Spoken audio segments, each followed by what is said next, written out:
Empowerment Circle, un cercle d'inspiration.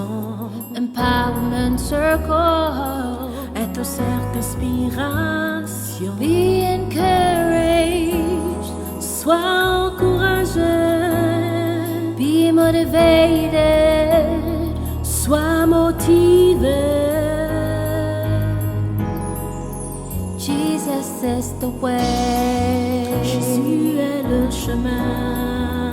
Jesus is the way. Jésus est le chemin. Coucou tout le monde, j'espère que tout le monde va bien. J'espère aussi en tout cas que vous passez un très bon début de semaine. Je voulais partager quelque chose avec vous parce que je pense que l'Esprit de Dieu en fait me demande de parler à une catégorie de personnes. Comme je le dis tous les jours, je ne choisis pas mes sujets parce que j'ai envie de parler de certaines choses, mais je laisse l'Esprit de Dieu me conduire, d'accord? Et c'est dans ce sens-là que je lisais la Genèse au chapitre 42. Et j'ai compris beaucoup de choses en fait. Vous savez, il y a des fois, vous faites des palabres avec des gens ou alors vous êtes passé par des grandes humiliations, par des grands désaccords, par des grands palabres avec certaines personnes, par de grands rejets avec certaines personnes. Et Dieu permet en sorte que vous ne vous voyez même plus. Ça peut faire 5 ans, 10 ans, 15 ans, vous ne vous voyez plus. Et vous ne vous voyez plus, pardon. Et le jour, en fait, que vous revoyez ces personnes-là, on a comme l'impression, en fait, que ce qu'on a pensé qu'on avait pardonné, ce qu'on a pensé qu'on avait dit qu'on avait oublié, ces douleurs-là ressurgissent. C'est pour ça que j'ai appelé le thème de mon message aujourd'hui, les douleurs qui ressurgissent. Amen. Les douleurs qui ressurgissent. Et nous sommes des millions de personnes, amen, à se retrouver dans ce cas-là. Il y a des personnes qui vous ont blessé émotionnellement, physiquement, moralement, spirituellement. Ces personnes-là vous ont fait beaucoup de tort. Et on se dit, on a pardonné. Ah non, j'ai oublié. Ah non, tu sais, celle-là, moi, je lui ai pardonné. Ah non, tu sais, lui-là, moi, je lui ai pardonné. Hein. Même s'il m'a laissé pour une autre personne. Ah non, même s'il ne m'a pas donné le boulot que je voulais. Ah, moi, je lui ai pardonné. C'est pas grave, vous savez. Aujourd'hui, c'est vrai que Dieu a permis que je ne le vois même plus, mais je ne la vois même plus. Donc, on fait que vraiment, mes douleurs, là, vraiment, sont guéries et tout ça. Mes peines sont guéries, mes blessures intérieures sont guéries. Et le jour où vous revoyez cette personne à un mariage, vous revoyez cette personne à votre bureau, vous revoyez cette personne dans votre maison, c'est comme s'il y a un déclic. Cette haine que tu as pensé que tu as oubliée revient. Cette douleur atroce, ce rejet, cette humiliation que tu as ressentie revient. C'est à toi que je suis venu parler aujourd'hui. Vous connaissez, pour ceux qui lisent leur Bible, il y a Joseph dans la Bible. Amen. Joseph était un jeune qui avait des frères et puis des sœurs. Et lui, en fait, c'était quelqu'un qui était très, hyper. Quelqu'un qui était extroverti. D'accord? Donc, quand il avait un rêve, il venait dire à ses frères, il partait dire à ses parents. Et ça a commencé, en fait, à jalouser. Il a commencé à être jalousé par ses frères. D'accord? Ses frères commençaient à être jaloux de lui, ils commençaient à le critiquer. Et un jour, c'est comme ça qu'ils ont fait un complot contre lui. Ils ont jeté Joseph, en fait, dans un puits. Vous comprenez? Quand Joseph a été jeté dans le puits, ils sont allés mentir à leur papa que oui, Joseph est mort. En tout cas, voilà son habit. On a trouvé, en tout cas, sa cape que tu lui as fait, qu'il aimait, là. En tout cas, voilà la cape, là, qui est là et tout ça. En tout cas, ton Joseph, là, c'est fini, il est mort et tout. Donc, son papa a pleuré, il a fait le deuil et tout. Et c'est comme ça que Joseph, après, s'est retrouvé chez Potiphar. Potiphar aussi, là-bas encore, il a eu des problèmes. La femme de Potiphar a fait quoi? Elle a, accusé injustement, comme quoi il voulait la violer et consort. Pourtant, c'est elle qui était fond du petit. Vous comprenez? Arrivé en prison là-bas encore, il avait vraiment la faveur des gardes de la prison et tout ça. Et il a eu 2 de ses amis en prison là-bas qui ont fait des rêves. Quand il a fait les rêves, il a interprété ces rêves-là. Vous comprenez? Quand il a interprété ces rêves-là, ils ont eu faveur encore aux yeux de Pharaon. Et puis bon, Pharaon les a envoyés dans leur maison là-bas. Arrivé là-bas encore, eux aussi, ils ont oublié Joseph.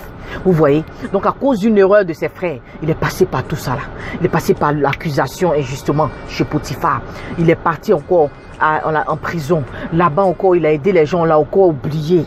Donc vous voyez toutes ces douleurs, toutes ces peines là à cause de ses frères. Vous comprenez? Et donc, un jour, Pharaon aussi fait un rêve. Et du coup, Dieu avait donné la grâce à Joseph de pouvoir interpréter ces rêves-là. Et Joseph aussi a interprété un rêve que Pharaon avait fait. Et il a eu faveur aussi auprès de Pharaon. Pharaon l'a établi en fait premier ministre d'Égypte. Tu te rends compte? Du trou au trône. Ouais.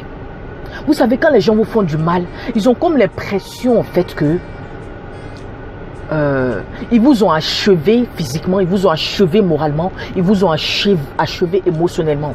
Mais le Dieu que nous prions là, la Bible dit que tout concourt au bien de ceux qui aiment Dieu, qui marchent selon son dessein. C'est pour ça que moi, Audrey, je crois que toute situation bonne ou mauvaise concourt au bien de ceux qui aiment Dieu, qui marchent selon son dessein.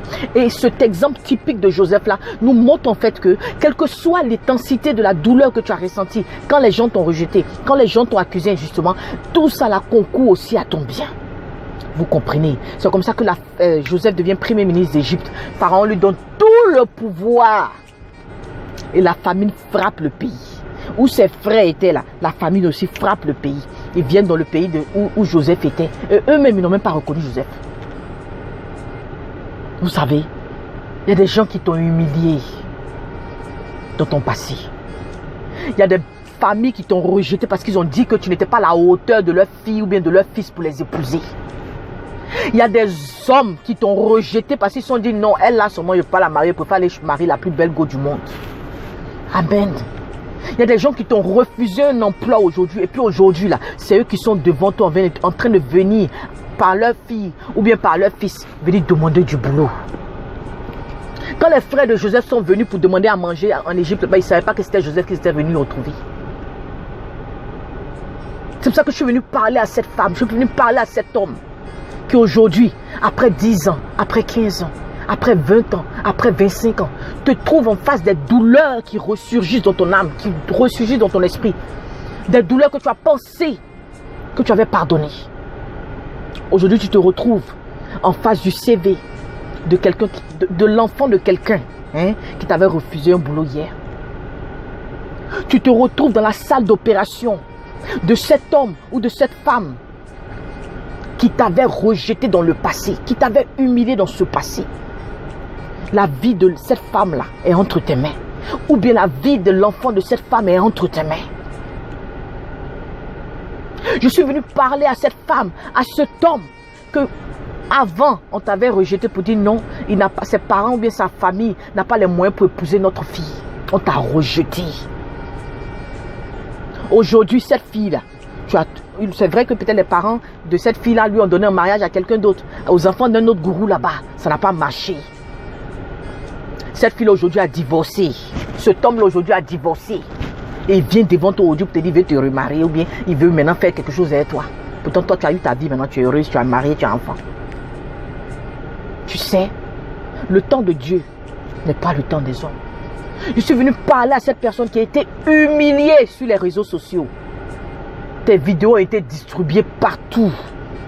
On t'a accusé injustement, sans même chercher à savoir.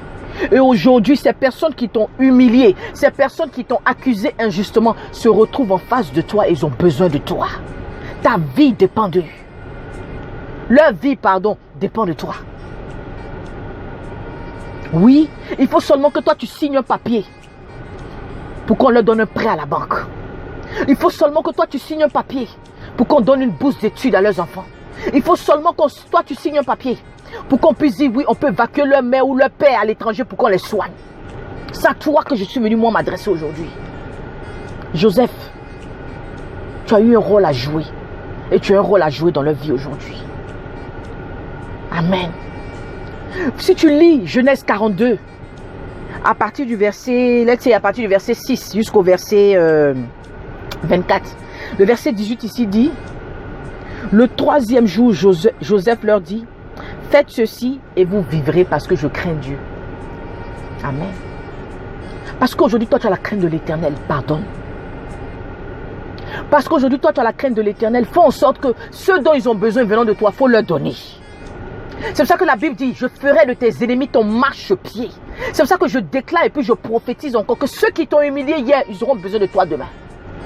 Ceux qui t'ont rejeté hier, ils auront besoin de toi demain. Parce que le Dieu que tu pries est fidèle. Et il dit que la parole qui relâche de sa bouche ne revient point à lui sans avoir fait l'effet que ça doit faire.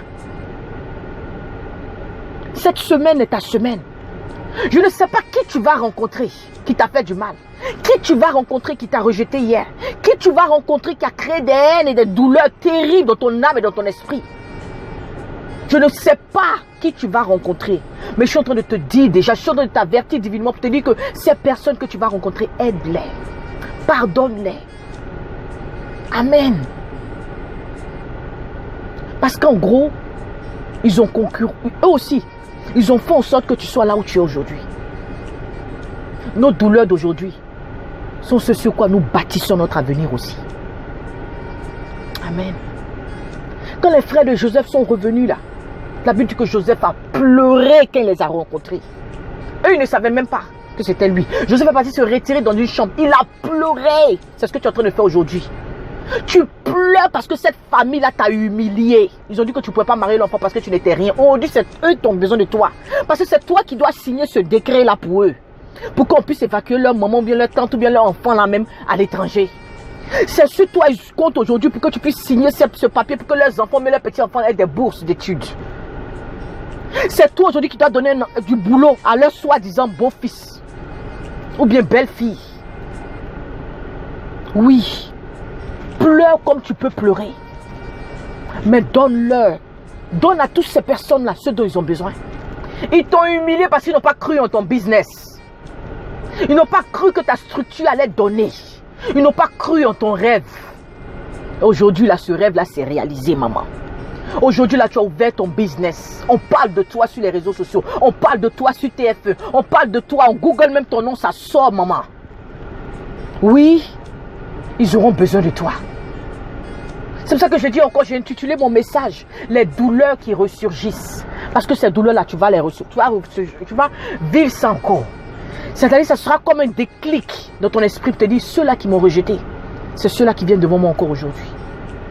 Mais sache que Dieu aussi les a utilisés pour que tu sois là aussi aujourd'hui. Ne crains rien, l'Éternel est avec toi. Il dit, je ferai de tes ennemis ton marchepied. C'est eux qui ont dépend de toi, ce n'est pas toi qui as dépend d'eux. Amen. C'est pour ça que je veux que cette semaine, tu puisses méditer justement sur Genèse chapitre 42. Tu vas comprendre beaucoup de choses. Tu vas comprendre pourquoi tu es en train de traverser ce que tu es en train de traverser aujourd'hui. Tu vas comprendre pourquoi ceux qui t'ont rejeté hier reviennent encore vers toi aujourd'hui. Tu vas comprendre beaucoup de choses. Amen. Pour tous ceux qui veulent me joindre, c'est vrai que je ne partage pas comme ça, vous savez, mes contacts personnels. Mais je peux... Excusez-moi.